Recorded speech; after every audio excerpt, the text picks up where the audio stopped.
If you find yourself unable to dismantle what you have brought into existence, be it a creation of art, habit, or circumstance, there exists the peril that what you have birthed may in turn wield its power to dismantle aspects of your own existence. I quit social media about a year ago, and I can confidently say that my life hasn't been the same since then. Bear in mind that within the space of social media, there are two groups of people: consumers of social media content and producers of social media content. And if you ever wonder which of the two I was, well, I was both. I consumed and I produced for social media. And when I say I quit, I had quit both. I quit both a channel with over 100,000 followers and a channel with over 40,000 followers. Not because they were unprofitable, in fact, they were. And seriously, I had never made so much money in my life until then, to be honest. Let me give you a quick walkthrough. With the revenue I generated from one of my channels, I was able to purchase 2 units of the iPhone 14 Pro Max when they actually came out, with the intention of reselling them through an installment plan, which later evolved into become one of my primary source of income, as I was no longer making the sweet cash from social media. And arguably that was a foreseeable financial consequence of the decision I made. Well, I was no longer creating, so no income. However, I was still receiving monthly payments from clients that had bought my iPhones. Had it not been for the revenue generated from my successful YouTube page by then, I'm very uncertain whether I would have been able to also afford the Galaxy Z Fold 4 when it was released. I was able to give my fiancée her dream phone and an extra $2,000 as her birthday gift when she turned 22. Practically no one knows about this besides her. Additionally, I bought a gaming laptop for myself. Surprisingly, the price have dropped to its lowest on Amazon. Link is on the description. Not sponsored, I'm just doing a community favor. I was still able to afford other several gadgets like drones, GoPros. But the point here is that I have made quite substantial amount of money just from a single YouTube channel within a space of less than 6 months. So one may argue that I had all the reasons in the world to continue creating content. As they may even say, why would you quit, man? You're making it out, bro. You wanna go back to your old broke life? You're not serious, are you? Come on, release another banger. More cash.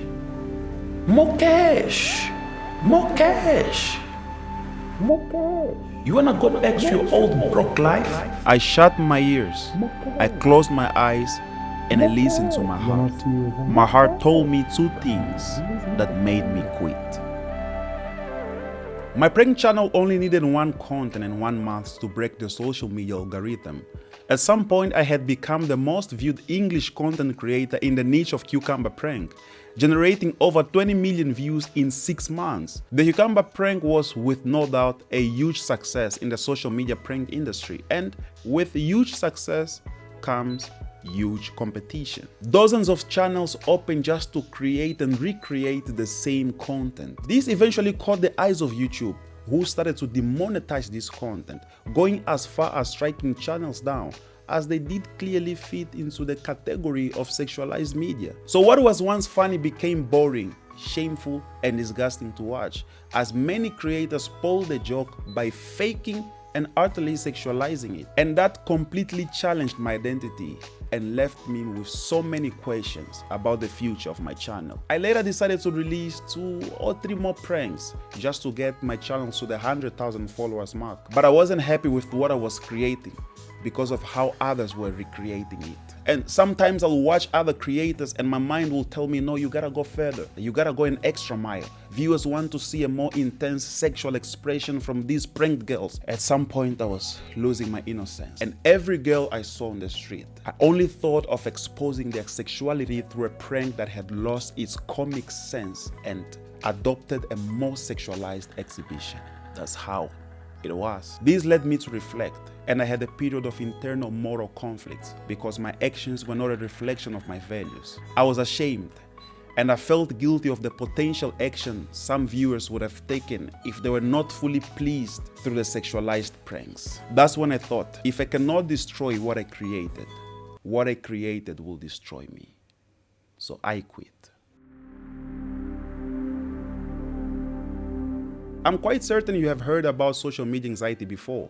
Well, it's common among both consumers and producers of social media content. And I experienced it during the early stages of my content creation journey, persisting throughout my time as a full-time consumer. And to be honest, watching others pursue and live their dream lives made me a bit envious at some point, because they're practically living the life I always envisioned for myself.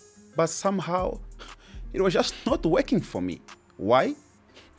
I wonder. And slowly but surely, I was developing social comparison, and this really affected the way I felt about myself. I started having this fear of falling behind or not measuring up to the achievement and progress of those I watched online. As a consequence, my stress level increased to the extreme. At some point, I was developing medical conditions. My chest felt heavy. I was just not feeling comfortable. And on academics, this is crazy. I remember I missed 2 exams in a single semester. And for the exams I set for, I did not perform at all.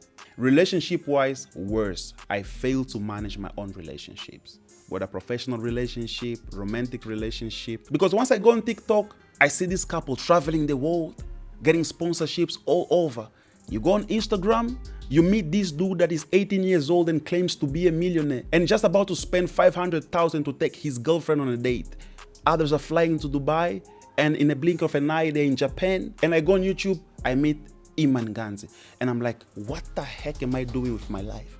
And YouTube makes it worse. Suggest Ali Abdal's video afterwards just to let you know that you suck on productivity. The sun sets, the sun rises. Same old habits, same boring life. That's not the life I wanted for myself. I had to break that cycle, and if I cannot give up on my dreams, I can at least take a break. So I then told myself, I already quit content creation. Now it's time to quit social media consumption. At least I can reduce my stress, my anxiety, and all the depression that we get for free. By the way, there was a study done in 2017 that investigated the association between the use of multiple social media platforms and symptoms of depression and anxiety. The findings suggested a positive correlation between the number of platforms used and symptoms of depression and anxiety among young adults. Of the 1,787 young adults in the US aged between 19 and 32, the study found that using multiple social media platforms is independently associated with symptoms